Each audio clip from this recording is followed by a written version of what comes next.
خوندم تو خودت رفتی ایزون شدم کی میشود جونم خلاص میشود از این خیلی خوشی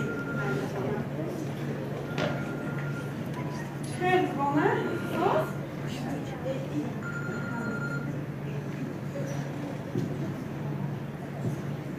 جان یکم خوردنه نداری بستماندم خیلی خوراب با خودم از درست نگی در اینترنت چشتم یکم خیلی خوراب نیست در خوربین چی باید یکم خوردنه بودگی اوف این قدر اینجی هست این کمپیر انا آوردم من گیر خور من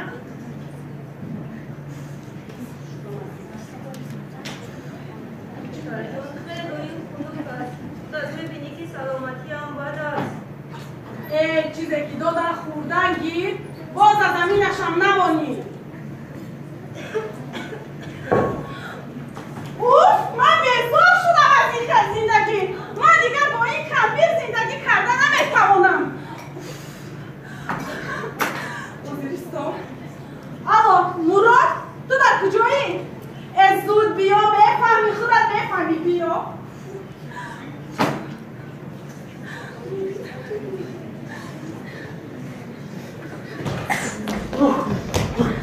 خودش چیگاه؟ چیگاه خودش؟ مراد گوش کن مرا من دیگر با این مادر بیماری تو زندگی کردن نمیتوانم اوف بیزار شدم بیزار میدانی چیگاه درسم را پرداخت آمدم گوش کن من از این کبیر بیزار شدم یا من یا این کبیر بیزار تمام من رفتم همش نفت میشود سب بازم آگه بازم آگه من اوف الو سفر در کجایی؟ تیز به خونه من بیا تیزتر بیا ای پینجی است بیا گفتم الو محمد در کجایی؟ همراه خیرالله تیزتر به خونه من بیایید او تینجی است تینجی ای بعد میفهمید بیایید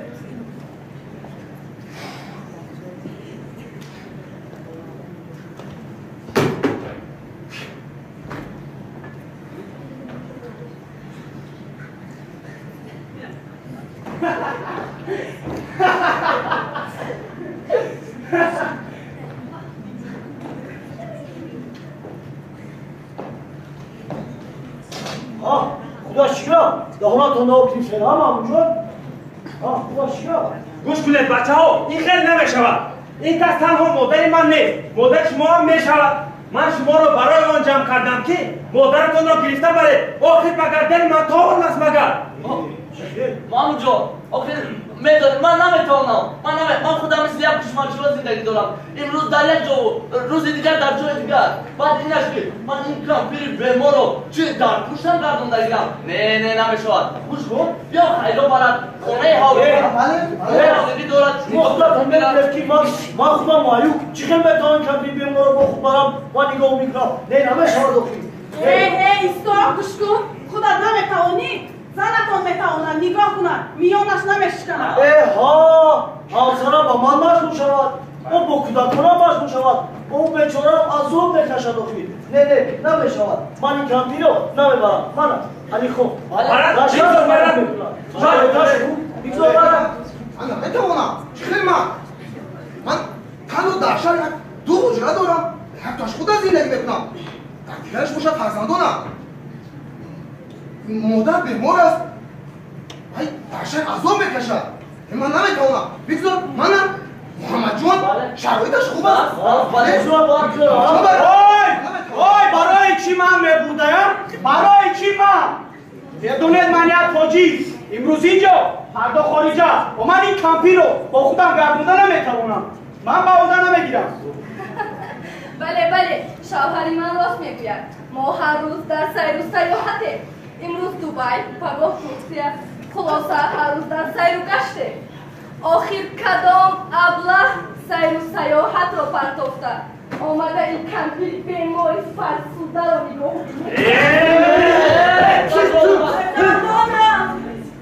ایسته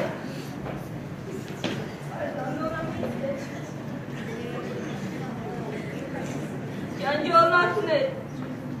من برد دوشی شما باری قرار شدن نمیخواهم خودم جای امرو میابم لیکن شما فراموش نکنید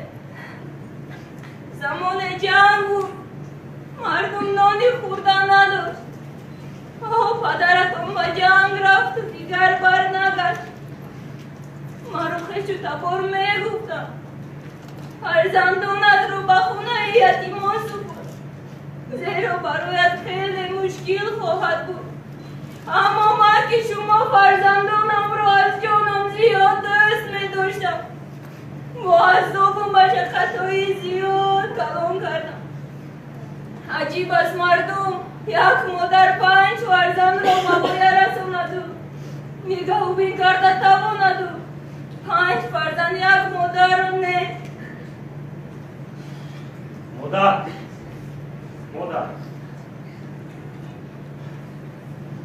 گوش کنید بچه ها این خیلی نمیشود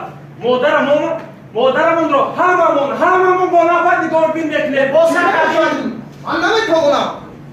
من وقت ندارم تو چیکار داری که وقت نداری من نمیتونم من هم گردن نمیگیرم گردن میره پیش درو چی خیلی هم اردویم سرجم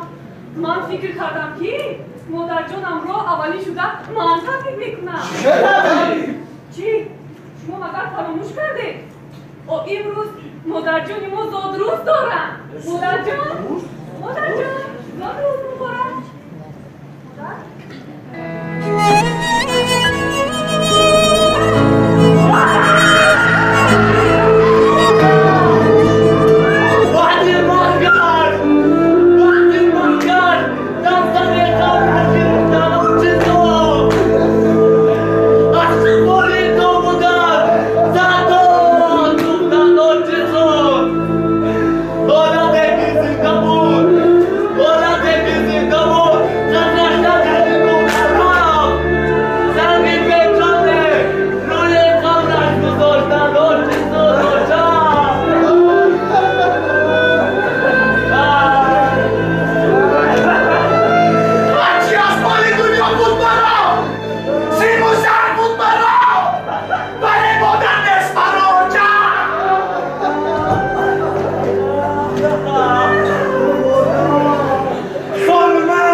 بعدی مرگش روی خانش